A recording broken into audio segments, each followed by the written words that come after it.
ਸਾਹਿਬ ਸ੍ਰੀ ਗੁਰੂ ਗ੍ਰੰਥ ਸਾਹਿਬ ਦੀ ਪਾਵਨ ਹਜ਼ੂਰੀ 'ਚ ਜੁੜ ਬੈਠੀ ਸਾਧ ਸੰਗਤ ਜੀ, ਗੁਰੂ ਫਤਿਹ ਸਾਂਝ ਕਰੀਏ। ਵਾਹਿਗੁਰੂ ਜੀ ਕਾ ਖਾਲਸਾ, ਵਾਹਿਗੁਰੂ ਜੀ ਕੀ ਫਤਿਹ।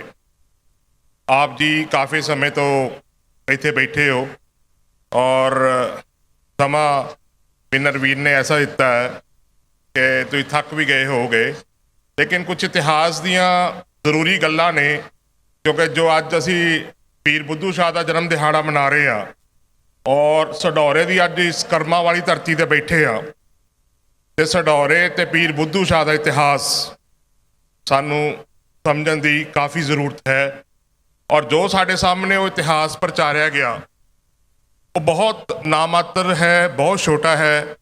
ਸਵੇਰ ਤੋਂ ਹੀ ਬੁਲਾਰੇ ਪੀਰ ਬੁੱਧੂ ਸ਼ਾਹ ਜੀ ਦੇ ਇਤਿਹਾਸ ਬਾਰੇ ਤੇ ਗੁਰੂ ਗੋਬਿੰਦ ਸਿੰਘ ਜੀ ਦੇ ਭਗਾਣੀ ਦਾ ਯੁੱਧ ਜੋ ਹੋਇਆ, ਜਦੋਂ 500 ਪਠਾਨ ਭੱਜ ਕੇ ਤੇ 700 ਮਰੀਦਾਂ ਨਾਲ ਪੀਰ ਬੁੱਧੂ ਸ਼ਾਹ ਜੀ ਪੁੱਜੇ ਤੇ ਦੋ ਪੁੱਤਰਾਂ ਤੇ ਆਪਣੇ ਪਿਤਾ ਦੀ ਕੁਰਬਾਨੀ ਸ਼ਹੀਦੀ ਦਿੱਤੀ ਉਹਦੇ ਵਿੱਚ, ਤੇ ਗੁਰੂ ਗੋਬਿੰਦ ਸਿੰਘ ਮਹਾਰਾਜ ਨੇ ਪੌਂਟਾ ਸਾਹਿਬ ਉਹਨਾਂ ਨੂੰ ਇੱਕ ਅੰਗਾ ਦਿੱਤਾ ਕੇਸਾਂ ਸਮੇਤ। 1704 ਚ ਪੀਰ ਬੁੱਧੂ ਸ਼ਾਹ ਨੂੰ ਇੱਥੇ ਸ਼ਹੀਦ ਕਰ ਦਿੱਤਾ ਗਿਆ। ਇੰਨਾ ਕੁ ਇਤਿਹਾਸ ਜੋ ਸਾਡੇ ਇਤਿਹਾਸਕਾਰਾਂ ਨੇ ਪ੍ਰਚਲਿਤ ਕਰਕੇ ਸਢੌਰੇ ਬਾਰੇ ਦੱਸਿਆ ਗਿਆ। ਤਕਰੀਬਨ 4-5 ਸਾਲ ਪਹਿਲੇ ਮੈਨੂੰ ਲੋਹਗੜ੍ਹ ਖਾਲਸਾ ਰਾਜਧਾਨੀ ਦੇ ਉੱਪਰ ਕੰਮ ਕਰਨ ਦਾ ਮੌਕਾ ਮਿਲਿਆ। ਤਕਰੀਬਨ 20 ਕਿਲੋਮੀਟਰ ਦੀ ਦੂਰੀ ਦੇ ਉੱਪਰ ਲੋਹਗੜ੍ਹ ਖਾਲਸਾ ਰਾਜਧਾਨੀ ਇਸ ਪਹਾੜਾਂ 'ਚ ਹੈ। ਤੇ ਜਦੋਂ ਮੈਂ ਪੜ੍ਹਨਾ ਸ਼ੁਰੂ ਕੀਤਾ ਤੇ ਜਦੋਂ ਇਤਿਹਾਸਿਕ ਫਾਰਸੀ ਦੇ ਸਰੋਤ ਸਾਹਮਣੇ ਆਏ ਤਾਂ ਉਹਨਾਂ ਸਰੋਤਾਂ 'ਚ ਇਹ ਪਤਾ ਲੱਗਿਆ ਕਿ ਜਿਹੜੀ ਲੜਾਈਆਂ ਨੇ ਮੇਨ ਲੋਹਗੜ੍ਹ ਦੀਆਂ, ਉਹ ਤਕਰੀਬਨ ਸਾਰੀਆਂ ਸਢੌਰੇ ਦੇ ਇਲਾਕੇ 'ਚ ਹੋਈਆਂ ਨੇ। ਤੇ ਇਤਿਹਾਸਿਕ ਸਰੋਤ ਇਹ ਲਿਖਦੇ ਨੇ ਕਿ ਪਹਿਲਾ ਸਰੋਤ ਪੜ੍ਹਨ ਤੋਂ ਬਾਅਦ ਮੇਰੇ ਦਿਮਾਗ 'ਚ ਇਹ ਗੱਲ ਆਈ ਕਿ ਉਹ 'ਚ ਲਿਖਦਾ ਹੈ ਕਿ ਲਿਖਾਰੀ ਆਈ ਵਿਟਨੈਸ ਜੋ ਮੌਕੇ ਦਾ ਇੱਥੇ ਗਵਾਹ ਹੈ, ਉਹ ਲਿਖਦਾ ਕਿ 70,000 ਘੁੜਸਵਾਰ ਖਾਲਸਾ ਫੌਜ ਬਾਬਾ ਬੰਦਾ ਸਿੰਘ ਬਹਾਦਰ ਦੀ ਅਗਵਾਈ 'ਚ ਲੋਹਗੜ੍ਹ ਖੜੀ ਹੈ। 1709 'ਚ 1704 'ਚ 5 ਸਾਲ ਪਹਿਲੇ ਪੀਰ ਬੁੱਧੂ ਸ਼ਾਹ ਨੂੰ ਸ਼ਹੀਦ ਕੀਤਾ ਜਾਂਦਾ। ਅੱਜ ਜੇ ਸਢੌਰੇ ਦੀ ਆਬਾਦੀ ਦੇਖ ਲਈਏ ਤੇ 15,000 ਤੋਂ ਵੱਧ ਨਹੀਂ ਹੋਏਗੀ।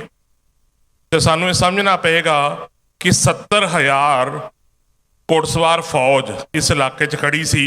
ਤੇ 5 ਮਹੀਨੇ ਨਵੰਬਰ 1710 ਤੋਂ ਲੈ ਕੇ ਮਾਰਚ 1711 ਤੱਕ ਹਿੰਦੁਸਤਾਨ ਦਾ ਬਾਦਸ਼ਾਹ, ਜੋ ਕਿ ਦੁਨੀਆ ਦਾ ਸਭ ਤੋਂ ਤਾਕਤਵਰ ਮੁਗਲ ਬਾਦਸ਼ਾਹ ਸੀਗਾ, ਉੱਥੋਂ ਸਾਰੀ ਫੌਜ 2 ਲੱਖ ਦੀ ਫੌਜ ਲਾ ਕੇ ਵੀ 5 ਮਹੀਨੇ ਲੜਨ ਤੋਂ ਬਾਅਦ ਵੀ ਸਢੌਰੇ ਦਾ ਇਸ ਇਲਾਕੇ ਨੂੰ ਜਿੱਤ ਨਹੀਂ ਪਾਇਆ।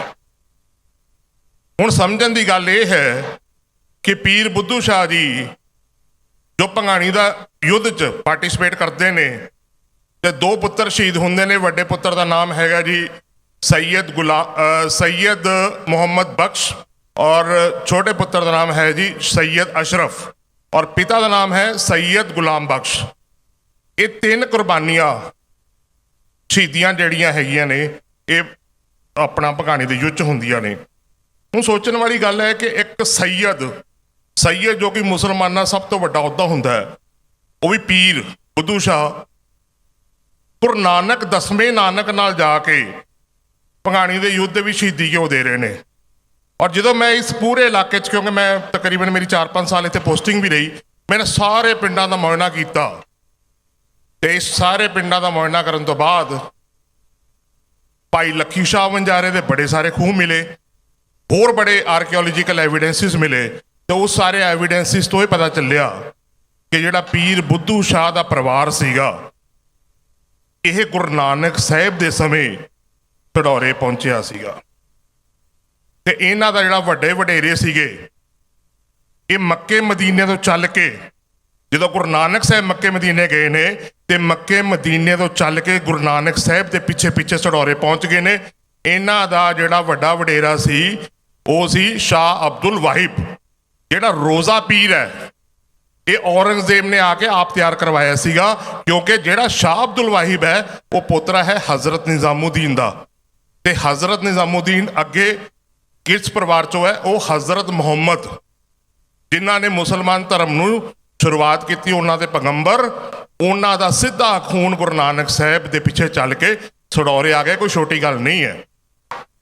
ਦੂਜਾ ਪਰਿਵਾਰ ਜਿਹੜਾ ਵੱਡਾ ਗੁਰੂ ਨਾਨਕ ਸਾਹਿਬ ਦੇ ਪਿੱਛੇ ਪਹੁੰਚਿਆ, ਜਦੋਂ ਗੁਰੂ ਨਾਨਕ ਸਾਹਿਬ ਮੱਕੇ ਮਦੀਨੇ ਤੋਂ ਚੱਲ ਕੇ ਬਗਦਾਦ ਪਹੁੰਚਦੇ ਨੇ ਤੇ ਬਗਦਾਦ ਪਹੁੰਚਣ ਤੋਂ ਬਾਅਦ ਉਥੇ ਪੀਰ ਦਸਤਗੀਰ ਨਾਲ ਡਿਬੇਟ ਹੁੰਦੀ ਹੈ ਤੇ ਪੀਰ ਦਸਤਗੀਰ ਗੁਰੂ ਨਾਨਕ ਸਾਹਿਬ ਦਾ ਮੁਰੀਦ ਬਣ ਜਾਂਦਾ। ਇਸ ਗੱਲ ਦਾ ਜੋ ਜ਼ਿਕਰ ਹੈ ਭਾਈ ਗੁਰਦਾਸ ਜੀ ਨੇ ਆਪਣੀ ਵਾਰ 'ਚ ਵੀ ਕੀਤਾ ਹੈ। ਤੇ ਜੇ ਅਸੀਂ ਭਗਤ ਕਬੀਰ ਸਾਹਿਬ ਦਾ ਵੀ ਸ਼ਲੋਕ ਸੁਣੀਏ, ਬੰਦੇ ਖੋਜ ਦਿਲ ਹਰ ਰੋਜ਼ ਨਾ ਫਿਰ ਪਰੇਸ਼ਾਨੀ ਮਾਈ, ਇਹ ਜੋ ਦੁਨੀਆ ਸਹਿਜ ਮੇਲਾ ਦਸਤਗੀਰੀ ਨਹੀਂ। ਇਹ ਦਸਤਗੀਰ ਉਹ ਸੀ ਜੋ ਕਿ ਉਸ ਟਾਈਮ ਜਿਹਦੇ ਕਹਿਣ ਤੇ ਪੂਰਾ ਮੁਸਲਮਾਨ ਧਰਮ ਚੱਲਦਾ ਸੀਗਾ।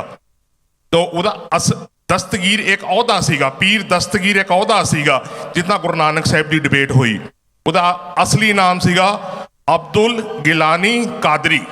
ਤੇ ਦੋ ਵੱਡੇ ਸਿਲਸਿਲੇ ਮੁਸਲਮਾਨ ਧਰਮ ਦੇ, ਇੱਕ ਚਿਸ਼ਤੀ ਜਿਸ ਚੋਂ ਪੀਰ ਬੁੱਧੂ ਸ਼ਾਹ ਸੀਗੇ ਤੇ ਦੂਜਾ ਪੀਰ ਦਸਤਗੀਰ ਜੋ ਕਿ ਕਾਦਰੀ ਮੂਵਮੈਂਟ ਦੇ ਪਾਰਟ ਸੀਗੇ। ਉਹ ਦੋਨੋਂ ਸਢੌਰੇ ਆ ਕੇ ਗੁਰੂ ਨਾਨਕ ਸਾਹਿਬ ਦੇ ਮਿਸ਼ਨ 'ਚ ਬੈਠ ਗਏ। ਹੁਣ ਜਿਹੜੇ ਨਵੇਂ ਇਤਿਹਾਸਿਕ ਸਰੋਤ ਮਿਲੇ, ਹੁਣ ਨਵੇਂ ਇਤਿਹਾਸਿਕ ਸਰੋਤਾਂ ਤੋਂ ਮੈਂ ਤੁਹਾਨੂੰ 2-4 ਗੱਲਾਂ ਕਰਾਂਗਾ, ਤੁਹਾਨੂੰ ਕਲੀਅਰ ਹੋ ਜਾਈ ਗੱਲ। ਇਸ ਇਲਾਕੇ ਤੋਂ 10 ਕਿਲੋਮੀਟਰ ਦੀ ਇਸ ਦੂਰੀ ਦੇ ਉੱਪਰ ਕਪਾਲ ਮੋਚਨ ਹੈ, ਜਿੱਥੇ ਗੁਰੂ ਨਾਨਕ ਸਾਹਿਬ ਤੇ ਗੁਰੂ ਗੋਬਿੰਦ ਸਿੰਘ ਮਹਾਰਾਜ ਦਾ ਗੁਰਦੁਆਰਾ ਸਾਹਿਬ ਸੁਸ਼ੋਭਿਤ ਹੈ। ਤੇ ਗੁਰੂ ਨਾਨਕ ਸਾਹਿਬ ਇਸੀ ਇਲਾਕੇ 'ਚੋਂ ਹੁੰਦੇ ਹੋਏ ਪੰਜੌਰ ਦੇ ਇਲਾਕੇ 'ਚ ਨਿਕਲ ਜਾਂਦੇ ਨੇ, ਜੋ ਕਿ ਇਤਿਹਾਸਿਕ ਸਰੋਤ ਕਹਿੰਦੇ ਨੇ, ਔਰ ਇਸੀ ਇਲਾਕੇ 'ਚ ਮੰਜੀਆਂ ਸਥਾਪਿਤ ਕਰਦੇ ਜਾਂਦੇ ਨੇ। ਤੇ ਗੁਰੂ ਨਾਨਕ ਸਾਹਿਬ ਨੇ ਆ ਕੇ ਇੱਥੇ ਆਪ ਮੰਜੀ ਸਥਾਪਿਤ ਕੀਤੀ, ਕਿਉਂਕਿ ਦੋਨੋਂ ਵੱਡੇ ਪਰਿਵਾਰ ਬਗਦਾਦ ਤੇ ਮੱਕੇ ਮਦੀਨੇ ਤੋਂ ਚੱਲ ਕੇ ਸਢੌਰੇ ਪਹੁੰਚੇ ਸੀਗੇ ਤੇ ਇਹਨਾਂ ਦੀ ਅਗਵਾਈ ਬਾਬਾ ਫਰੀਦ ਜੀ ਵੀ ਕਰ ਰਹੇ ਸੀਗੇ। ਲੇਕਿਨ ਬਦਕਿਸਮਤੀ ਸਾਡੀ ਇਹ ਹੈ ਕਿ ਅਸੀਂ ਬਾਬਾ ਫਰੀਦ ਦੇ ਜਨਮ ਦੇ ਵਿੱਚ ਤਕਰੀਬਨ 300 ਸਾਲ ਦਾ ਫਰਕ ਪਾਤਾ। ਤੇ ਦੂਜੇ ਜਿਹੜੇ ਭਗਤ ਜੋ ਗੁਰੂ ਗ੍ਰੰਥ ਸਾਹਿਬ ਦੇ ਵਿੱਚ ਵਿਰਾਜਮਾਨ ਨੇ, ਉਹਨਾਂ ਨੇ ਆਪਣੇ ਪੱਕੇ ਡੇਰੇ ਸਢੌਰੇ ਲਾਏ। ਉਹ ਸੀ ਭਗਤ ਸਦਨਾ ਜੀ। ਇਹ ਇਤਿਹਾਸਿਕ ਸਰੋਤਾਂ ਦੀ ਗੱਲ ਹੈ। ਗੁਰੂ ਨਾਨਕ ਸਾਹਿਬ ਦਾ ਇੱਥੇ ਆਣਾ ਤੇ ਉੱਥੇ ਬਾਅਦ ਗੁਰੂ ਨਾਨਕ ਦੀਆਂ ਸਾਰੀਆਂ ਜੋਤਾਂ ਦਾ ਇਸ ਖਾਲਸਾ ਰਾਜ ਦੀ, ਹਲੀਮੀ ਰਾਜ ਦੀ ਸਥਾਪਨਾ ਦੇ ਉੱਪਰ ਕੰਮ ਕਰਕੇ ਸਢੌਰੇ ਦੇ ਇਸ ਮਿਸ਼ਨ ਦੇ ਉੱਪਰ ਕੰਮ ਕਰਨ ਵਾਸਤੇ ਪਹੁੰਚ ਗਏ ਸੀਗੇ। ਇਹ ਸਾਨੂੰ ਸਮਝਣ ਦੀ ਜ਼ਰੂਰਤ ਹੈ। ਮੈਂ ਤੁਹਾਨੂੰ ਕੁਝ ਹੋਰ ਵੀ ਇਤਿਹਾਸਿਕ ਸਰੋਤ ਇਸ ਬਾਰੇ ਦੱਸਦਾ ਹਾਂ। ਹੁਣ ਗੱਲ ਇੱਥੇ ਨਹੀਂ ਮੁੱਕਦੀ ਜੀ ਕਿ ਗੁਰੂ ਨਾਨਕ ਸਾਹਿਬ ਜਾਂ ਸ਼ਾਹ ਅਬਦੁਲ ਵਾਹਿਬ ਨੇ ਮਿਸ਼ਨ ਸ਼ੁਰੂ ਕਰਤਾ ਕਿ ਜਦੋਂ ਅਸੀਂ ਕਹਿੰਦੇ ਜੋਤ ਜੁਗਤ ਨਹੀਂ ਬਦਲ ਰਹੀ, ਕਿ ਅਗਲੀਆਂ ਜੋਤਾਂ ਵੀ ਇਸ ਉੱਪਰ ਕੰਮ ਕਰ ਰਹੀਆਂ ਨੇ। ਤੇ ਜਦੋਂ ਲੋਹਗੜ੍ਹ ਦੇ ਇਤਿਹਾਸਿਕ ਸਰੋਤ ਦਾ ਕੰਮ ਕਰਨਾ ਸ਼ੁਰੂ ਕੀਤਾ ਤੇ ਸਾਨੂੰ ਇਹ ਪਤਾ ਚੱਲਾ ਕਿ ਥਨੇਸਰ ਜੋ ਕਿ 60 ਕਿਲੋਮੀਟਰ ਦੀ ਦੂਰੀ ਤੇ ਸ਼ਹਿਰ ਹੈ, ਦੁਨੀਆ ਦਾ ਇੱਕ ਉਹੀ ਸ਼ਹਿਰ ਹੈ, ਉਹੀ ਇਕੱਲਾ ਸ਼ਹਿਰ ਜਿੱਥੇ 10 ਦੀਆਂ 10 ਪਾਤਸ਼ਾਹੀਆਂ ਆਈਆਂ ਨੇ। ਇਤਿਹਾਸਿਕ ਪ੍ਰਮਾਣ ਮੌਕੇ ਦੇ ਪ੍ਰੈਜ਼ੈਂਟ ਨੇ। ਤੇ ਉੱਥੇ ਇੱਕ ਮਕਬਰਾ ਹੈ, ਉਸ ਮਕਬਰੇ ਦਾ ਨਾਮ ਹੈਗਾ ਸ਼ੇਖ ਚਿੱਲੀ ਦਾ ਮਕਬਰਾ, ਜੋ ਕਿ ਔਰ ਦੇ ਪੁੱਤਰ ਦਾਰਾ ਸ਼ਿਕੋ ਨੇ ਬਣਾਇਆ। ਉਹ ਸ਼ੇਖ ਚਿੱਲੀ ਗਿਆ ਕਿੱਥੋਂ? ਉਹ ਸ਼ੇਖ ਚਿੱਲੀ ਸਢੌਰੇ ਹੋ ਗਿਆ। ਪੀਰ ਦਸਤਗੀਰ ਦਾ ਵੰਸ਼ਜ ਸੀਗਾ ਤੇ ਜਿੰਨੇ ਵੱਡੇ ਵੱਡੇ ਉਸ ਟਾਈਮ ਦੇ ਮੁਗਲ ਬਾਦਸ਼ਾਹ ਸੀਗੇ ਉਹ ਸਾਰੇ ਇੱਥੇ ਚਰਨੀ ਪੈਂਦੇ ਸੀਗੇ। ਮੈਂ ਫੇਰ ਗੱਲ ਨੂੰ ਦੁਹਰਾਉਣਾ ਚਾਹਾਂਗਾ ਵੀ ਔਰੰਗਜ਼ੇਬ ਨੇ ਆ ਕੇ ਇੱਥੇ ਆਪ ਮਜ਼ਾਰ ਤਿਆਰ ਕੀਤੀ ਸ਼ਾਹ ਹੁਸਮੈਨੀ ਤੇ ਅਬਦੁਲ ਸ਼ਾਹ ਵਾਹਿਬ ਦੀ, ਜੋ ਕਿ ਰੋਜ਼ਾ ਪੀਰ ਦੇ ਰੂਪ 'ਚ ਅੱਜ ਵੀ ਕਾਇਮ ਖੜੀ ਹੈ। ਬਾਬਾ ਬੰਦਾ ਸਿੰਘ ਬਹਾਦਰ ਨੇ ਜਦੋਂ ਇੱਥੇ ਖਾਲਸਾ ਫੌਜ ਨੇ ਰਾਜ ਸਥਾਪਿਤ ਕੀਤਾ ਤੇ ਬਾਬਾ ਬੰਦਾ ਸਿੰਘ ਬਹਾਦਰ ਨੇ ਕੋਈ ਮਸਜਿਦ ਦਾ ਮਜ਼ਾਰਾ ਨਹੀਂ ਤੋੜੀਆਂ।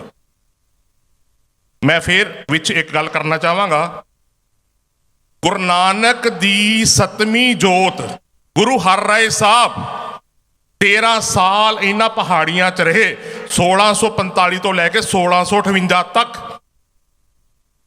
13 ਸਾਲ 2200 ਘੋੜਸਵਾਰਾਂ ਨਾਲ। ਤੇ ਸਾਡੇ ਜਿਹੜੇ ਇਤਿਹਾਸਕਾਰ ਨੇ ਮੂੰਹ 'ਚ ਦਹੀਂ ਜਮਾਈ ਬੈਠੇ ਨੇ ਕਿ ਅੱਜ ਤੱਕ ਇਹ ਨਹੀਂ ਦੱਸ ਰਹੇ ਕਿ ਉਹ ਕਰਦੇ ਕੀ ਨੇ। ਜੇ ਆਹ ਸਢੌਰੇ ਤੋਂ ਆਪਾਂ 5 ਕਿਲੋਮੀਟਰ ਉੱਪਰ ਪਹਾੜਾਂ ਚੜ੍ਹ ਜਾਈਏ ਤੇ ਪਹਾੜਾਂ ਜਾ ਕੇ ਦੇਖ ਕੇ ਤਾਂ ਉਹ ਨਾਨਕਸ਼ਾਹੀ ਇੱਟ ਵਿਖਰੀ ਪਈ ਹੈ ਤੇ ਖਾਲਸਾ ਰਾਜ ਦੇ ਕਿਲੇ ਢਹਿ ਢੇਰੀ ਕਰ ਦਿੱਤੇ ਗਏ। ਅੱਜ ਵੀ ਆਰਕੀਓਲੋਜੀਕਲ ਐਵੀਡੈਂਸਿਸ ਮੌਕੇ ਦੇ ਉੱਪਰ ਮੌਜੂਦ ਪਈਆਂ ਨੇ, ਜਿਹਨੂੰ ਬਿਲਕੁਲ ਅਣਗੌਲੀਆਂ ਕਰਕੇ ਆਪਾਂ ਰੱਖਤਾ। ਉਸ ਤੋਂ ਬਾਅਦ 8ਵੀਂ ਪਾਤਸ਼ਾਹੀ ਦਾ ਜੋ ਪ੍ਰਕਾਸ਼ ਹੈ, ਕਿਉਂਕਿ ਮਾਤਾ ਪਿਤਾ ਇਹਨਾਂ ਪਹਾੜੀਆਂ 'ਚ ਬੈਠੇ ਨੇ 1645 ਤੋਂ ਲੈ ਕੇ 1658 ਤੱਕ, ਤੇ 8ਵੀਂ ਪਾਤਸ਼ਾਹੀ ਦਾ 1652 'ਚ ਪ੍ਰਕਾਸ਼ ਹੁੰਦਾ। ਜੇ ਮਾਤਾ ਪਿਤਾ ਇੱਥੇ ਬੈਠੇ ਨੇ ਤੇ ਪ੍ਰਕਾਸ਼ ਕਿੱਥੇ ਹੋਇਆ ਹੋਏਗਾ? ਗੁਰਬਾਣੀ ਕਹਿੰਦੀ ਹੈ ਜੈਸੇ ਮਾਤ ਪਿਤਾ ਬਿਨ ਬਾਲ ਨਾ ਹੋਈ। ਤੇ ਨੌਵੇਂ ਪਾਤਸ਼ਾਹ ਦੀਆਂ ਇਸ ਇਲਾਕੇ 'ਚ ਤੁਸੀਂ ਮੰਜੀਆਂ ਦੇਖੋ, ਸੁੱਡਲ ਸਾਹਿਬ, ਬੁੜੀਆ ਸਾਹਿਬ, ਤਾਜੇਵਾਲਾ, ਇਸ ਇਲਾਕੇ 'ਚ ਨੌਵੀਂ ਪਾਤਸ਼ਾਹੀ ਬਾਰ-ਬਾਰ ਚੱਕਰ ਮਾਰਦੀ ਹੈ ਤੇ 10ਵੀਂ ਪਾਤਸ਼ਾਹੀ ਵੀ ਚੱਕਰ ਮਾਰਦੀ ਹੈ। ਤੇ ਮੈਂ ਸਿਰਮੌਰ ਸੰਸਥਾ ਦੇ ਇੱਕ ਆਗੂ ਨੂੰ ਪੁੱਛ ਬੈਠਾ, ਮੈਂ ਕਿਹਾ ਮਹਾਰਾਜ ਜੀ ਇੱਥੇ ਕੋਈ ਗੁਰੂ ਸਾਹਿਬ ਨਹੀਂ ਹੈ, ਕਿਉਂਕਿ ਦੋ ਹੀ ਗੁਰਦੁਆਰੇ ਨੇ, ਇੱਕ ਪੀਰ ਬੁੱਧੂ ਸ਼ਾਹ ਤੇ ਇੱਕ ਬਾਬਾ ਬੰਦਾ ਸਿੰਘ ਬਹਾਦਰ ਦਾ। ਕਹਿੰਦਾ ਜੀ ਸਾਡੇ ਕੋਲ ਕੋਈ ਇਤਿਹਾਸਿਕ ਪ੍ਰਮਾਣ ਨਹੀਂ ਹੈ ਕਿ ਕੋਈ ਗੁਰੂ ਸਾਹਿਬ ਇੱਥੇ ਆਏ ਸੀਗੇ। ਤੇ ਮੇਰਾ ਤਾਂ ਇੱਕ ਛੋਟਾ ਜਿਹਾ ਪ੍ਰਸ਼ਨ ਹੈ, ਜੇ 10ਵੀਂ ਪਾਤਸ਼ਾਹੀ ਭੰਗਾਣੀ ਦੇ ਯੁੱਧ ਤੋਂ ਬਾਅਦ ਕਪਾਲ ਮੋਚਨ ਆਉਂਦੇ ਨੇ ਤੇ ਅੱਗੇ ਟੋਕਾ ਸਾਹਿਬ ਜਾਂਦੇ ਨੇ, ਲਾਹੜਪੁਰ ਵੀ ਰੁਕਦੇ ਨੇ, ਤੇ ਹੋਰ ਤਾਂ ਕੋਈ ਹਵਾਈ ਹੈਲੀਕਾਪਟਰ ਸੁਵਿਧਾ ਉਸ ਟਾਈਮ ਉਪਲਬਧ ਨਹੀਂ ਸੀਗੀ ਕਿ ਸੋਡੌਰੇ ਨੂੰ ਬਾਈਪਾਸ ਹੋ ਕੇ ਜਾਣਾ ਸੀਗਾ। ਤੇ ਜਦੋਂ ਵੱਡੇ ਮੁਰੀਦ ਇੱਥੇ ਬੈਠੇ ਸੀਗੇ, ਮੈਂ ਇੱਕ ਹੋਰ ਵੀ ਤੁਹਾਨੂੰ ਇਤਿਹਾਸਿਕ ਪ੍ਰਮਾਣ ਦੱਸਣਾ ਚਾਹੁੰਦਾ ਕਿ ਜਦੋਂ ਗੁਰੂ ਗੋਬਿੰਦ ਸਿੰਘ ਮਹਾਰਾਜ, ਭਾਈ ਕਾਹਨ ਸਿੰਘ ਨਾਭਾ ਲਿਖ ਰਿਹਾ, ਮੈਂ ਆਪਣੇ ਵੱਲੋਂ ਕੋਈ ਗੱਲ ਨਹੀਂ ਕਰ ਰਿਹਾ, ਭਾਈ ਕਾਹਨ ਸਿੰਘ ਨਾਭਾ ਮਹਾਨ ਕੋਸ਼ 'ਚ ਲਿਖਦੇ ਨੇ ਕਿ ਜਦੋਂ ਗੁਰੂ ਗੋਬਿੰਦ ਸਿੰਘ ਮਹਾਰਾਜ ਸਡੌਰਾ ਪਹੁੰਚਦੇ ਨੇ ਤੇ ਪੀਰ ਬੁੱਧੂ ਸ਼ਾਹ ਮੁਹੰਮਦ ਖਲੀਫਾ 4 ਰੋਮ ਦਾ ਜੋ ਰਾਜਾ ਹੈ, ਉਹਦੀ ਕਿਰਪਾਨ 10ਵੇਂ ਨਾਨਕ ਦੇ ਚਰਨਾਂ 'ਚ ਭੇਂਟ ਕਰਦੇ ਨੇ। ਹੁਣ ਸੋਚਣ ਵਾਲੀ ਗੱਲ ਇਹ ਹੈ ਕਿ ਮੁਹੰਮਦ ਖਲੀਫਾ 4 ਰੋਮ ਜੋ ਕਿ ਯੂਰਪ 'ਚ ਹੈ, ਔਰ ਕਿਰਪਾਨ ਭੇਂਟ ਕਰਨ ਦਾ ਮਤਲਬ ਇਹ ਹੈ ਕਿ ਮੇਰੀ ਜਿੰਨੀ ਸ਼ਕਤੀ ਹੈ, ਮੇਰਾ ਜਿੰਨਾ ਸਮਰੱਥ ਹੈ, ਉਹ ਤੁਹਾਨੂੰ ਸਮਰਪਿਤ ਹੈ, ਤੁਹਾਡੇ ਚਰਨਾਂ 'ਚ ਸਮਰਪਿਤ ਹੈ। ਉਹ ਕਿਰਪਾਨ ਰੋਮ ਤੋਂ ਚੱਲ ਕੇ ਸਡੌਰੇ ਪੀਰ ਬੁੱਧੂ ਸ਼ਾਹ ਦੇ ਪਰਿਵਾਰ ਕੋਲ ਕਿੱਦਾਂ ਪਹੁੰਚੀ? ਔਰ ਅੱਜ ਵੀ ਉਹ ਕਿਰਪਾਨ ਕੀਰਤਪੁਰ ਸਾਹਿਬ ਪਈ ਹੋਈ ਹੈ। ਸਾਡੇ ਵਾਸਤੇ ਸੋਚਣ ਦਾ ਵਿਸ਼ੇ ਹੈ ਖਾਲਸਾ ਜੀ ਕਿ ਸਡੌਰਾ ਅੱਜ ਦੀ ਤਰੀਕ ਜੋ ਅਸੀਂ ਦੇਖ ਰਹੇ ਹਾਂ, ਇਹ ਉਹ ਸਡੌਰਾ ਨਹੀਂ ਸੀ ਜੋ ਗੁਰੂ ਨਾਨਕ ਸਾਹਿਬ ਤੋਂ ਲੈ ਕੇ ਬਾਬਾ ਬੰਦਾ ਸਿੰਘ ਬਹਾਦਰ ਤੱਕ ਕਾਇਮ ਹੋਇਆ। ਅਸੀਂ ਸਿਰਫ ਥੋੜੀਆਂ ਗੱਲਾਂ ਕਰਕੇ ਦੱਸਣਾ ਚਾਹੁੰਦੇ ਹਾਂ ਕਿ ਪੀਰ ਬੁੱਧੂ ਸ਼ਾਹ ਜੀ ਨੇ ਕੁਰਬਾਨੀ ਦੇ ਦਿੱਤੀ। ਸਮਝਣ ਵਾਲੀ ਗੱਲ ਹੈ ਕਿ ਪੀਰ ਬੁੱਧੂ ਸ਼ਾਹ ਜੀ ਨੇ ਆਪਣੀ ਵੀ ਸ਼ਹੀਦੀ ਦਿੱਤੀ, ਆਪਣੇ ਪੁੱਤਰਾਂ ਦੀ ਵੀ ਸ਼ਹੀਦੀ ਦਿੱਤੀ, ਆਪਣੇ ਫਾਦਰ ਦੀ ਵੀ ਸ਼ਹੀਦੀ ਦਿੱਤੀ। ਕਿਉਂ ਦਿੱਤੀ?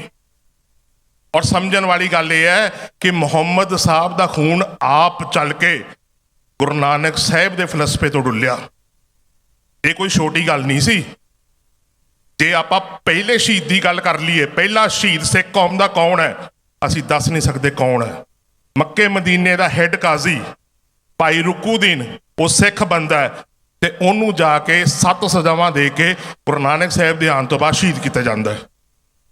ਪਹਿਲਾ ਸ਼ਹੀਦ ਭਾਈ ਰੁਕੂਦੀਨ, ਤੇ ਜਦੋਂ ਉਹਦੀ 6ਵੀਂ ਸਜ਼ਾ ਪੂਰੀ ਹੋ ਜਾਂਦੀ ਹੈ ਤੇ ਉਹਨੂੰ ਰੇਤ 'ਚ ਪੁੱਠਾ ਟੰਗਿਆ ਹੁੰਦਾ, ਕਹਿੰਦੇ ਵੀ ਸ਼ਾਇਦ ਇਹਦਾ ਮਨ ਬਦਲ ਜੇ, ਤੇ ਕਹਿੰਦੇ ਵੀ ਕਲਮ ਦਵਾਤ ਲੈ ਕੇ ਵੀ ਗੱਲ ਨੂੰ ਨੋਟ ਕਰੋ। ਤੇ ਭਾਈ ਰੁਕੂਦੀਨ ਕਹਿੰਦੇ ਰੂਬੀਆਨ ਕਿਤਾਬੇ ਇਲ ਇਮਾਮ ਹਜ਼ਰਤ ਨਾਨਕ ਮਮ, ਵੀ ਜੋ ਹੁਣ ਗੁਰੂ ਨਾਨਕ ਸਾਹਿਬ ਇਲਾਹੀ ਬਾਣੀ ਦੇ ਗਏ ਨੇ, ਇਹਦੇ ਨਾਲ ਹੀ ਪਾਰਤਾਰਾ ਹੋਏਗਾ। ਹੁਣ ਇੱਕ ਨਵੀਂ ਡਾਇਰੀ ਭਾਈ ਤਾਜੁਦੀਨ ਦੀ ਮਿਲੀ ਹੈ, ਜਿਹਦੇ ਵਿੱਚ ਉਹਨਾਂ ਨੇ ਇਹ ਦੱਸਿਆ ਕਿ ਤਕਰੀਬਨ 50% ਤੋਂ ਵੱਧ ਮੱਕੇ ਮਦੀਨੇ ਦੀ ਜਿਹੜੀ ਪੋਪੂਲੇਸ਼ਨ ਸੀ ਉਹ ਸਿੱਖੀਜ਼ਮ ਵੱਲ ਤੁਰ ਪਈ ਸੀ, ਕਿ ਉਹ ਗੁਰੂ ਨਾਨਕ ਨੇ ਇੱਕ ਸੱਚ ਦਾ ਰਾਹ ਦਿਖਾਇਆ। ਪੂਰਾ ਬਗਦਾਦ ਹਿੱਲ ਗਿਆ, ਪੂਰਾ ਮੱਕਾ ਮਦੀਨਾ ਹਿੱਲ ਗਿਆ, ਤੇ ਉਹ ਸਾਰੇ ਵੱਡੇ ਵਡੇਰੇ ਜਿਹੜੇ ਉੱਥੋਂ ਦੇ ਪੀਰ ਸੀਗੇ, ਜਿਹੜੇ ਮੁਹੰਮਦ ਸਾਹਿਬ ਦਾ ਖੂਨ ਸੀਗੇ, ਉਹ ਇੱਥੇ ਸਡੌਰੇ ਪਹੁੰਚੇ ਤੇ ਉਹਨਾਂ ਨੇ ਹਲੀਮੀ ਰਾਜ ਦੇ ਉੱਪਰ ਕੰਮ ਕਰਨ ਵਾਸਤੇ 230 ਸਾਲ ਹਲੀਮੀ ਰਾਜ ਦੇ ਉੱਪਰ ਕੰਮ ਕੀਤਾ। ਤੇ ਜਿਹੜੀ ਗੱਲ ਬਾਬਾ ਬੰਦਾ ਸਿੰਘ ਬਹਾਦਰ ਨੇ ਖਾਲਸਾ ਰਾਜ ਦੀ ਸਥਾਪਨਾ ਕੀਤੀ, ਉਹ 70,000 ਘੋੜਸਵਾਰ ਫੌਜ ਐਵੇਂ ਨਹੀਂ ਪਹੁੰਚ ਗਈ। ਔਰ ਜਿਹੜੀ ਲੜਾਈ ਲੜੀ ਜਾ ਰਹੀ ਹੈ ਲੋਹਗੜ੍ਹ ਦੀ, ਕਿਉਂਕਿ ਮੇਰੇ ਕੋਲ ਟਾਈਮ ਥੋੜਾ ਸ਼ਾਰਟ ਹੈ, ਮੈਂ 5 ਮਿੰਟ 'ਚ ਇਹਨੂੰ ਕੰਪਲੀਟ ਕਰਦਾ। ਜਿਹੜੀ ਲੋਹਗੜ੍ਹ ਦੀ ਲੜਾਈ ਲੜੀ ਜਾ ਰਹੀ ਹੈ, ਮਾਫ ਕਰਨਾ ਸਾਧ ਸੰਗਤ ਜੀ, ਸਿੱਖ ਇੰਡੀਅਨ ਹਿਸਟਰੀ ਐਕਸਪਲੇਨ ਨਹੀਂ ਕਰਦੀ ਕਿ ਮੁਗਲ ਰਾਜ ਜੋ ਕਿ 25% ਵਰਲਡ ਦੀ ਇਕਨੋਮੀ ਨੂੰ ਕੰਟਰੋਲ ਕਰ ਰਿਹਾ ਸੀ, ਉਹਦਾ ਖਾਤਮਾ ਕਿੱਦਾਂ ਹੋਇਆ। ਉਹ ਖਾਤਮਾ ਇੱਥੇ ਸਡੌਰੇ ਹੀ ਹੋਇਆ। 6 ਸਾਲ ਸਿੱਖਾਂ ਤੇ ਮੁਗਲਾਂ ਦੇ ਵਿੱਚ ਲੜਾਈ ਚੱਲਦੀ ਰਹੀ, 6 ਸਾਲ ਕੰਟੀਨਿਊਸਲੀ। ਔਰ 6 ਸਾਲ ਚੱਲਣ ਤੋਂ ਬਾਅਦ ਜੋ ਮੁਗਲ ਰਾਜ ਜੋ ਕਿ 25% ਵਰਲਡ ਦੀ ਇਕਨੋਮੀ ਨੂੰ ਕੰਟਰੋਲ ਕਰ ਰਹੇ ਸੀਗੇ, ਉਹਨਾਂ ਵੈਲਥ ਡਰੇਨ ਹੋ ਗਈ।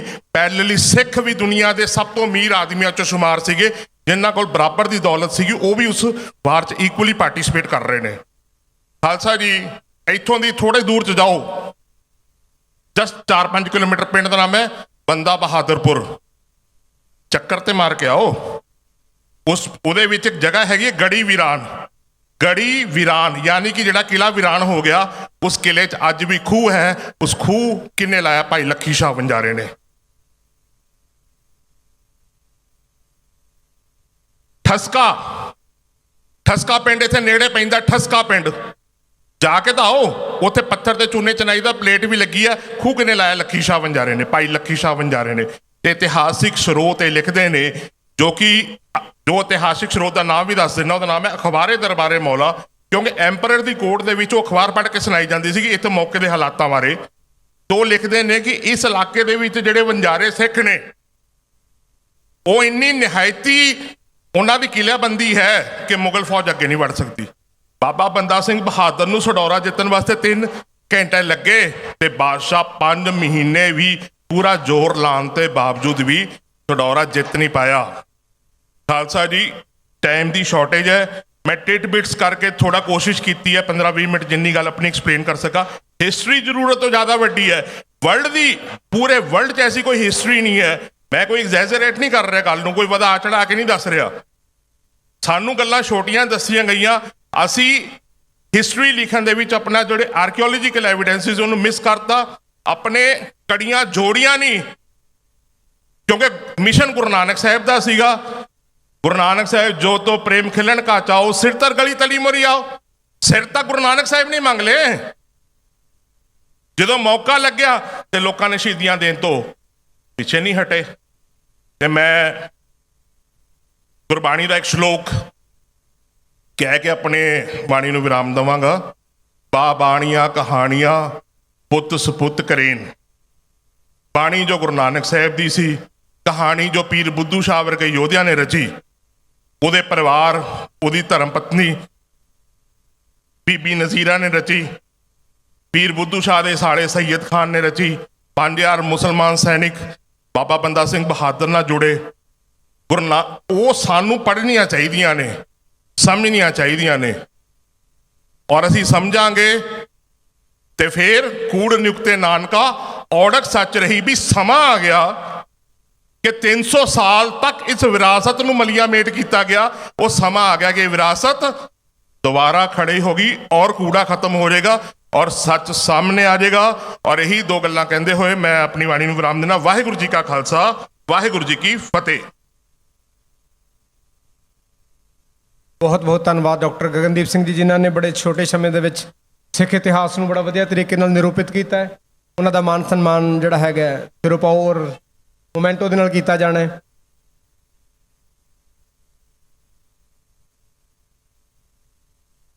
ਬੋਲੇ ਸੋ ਨਿਹਾਲ।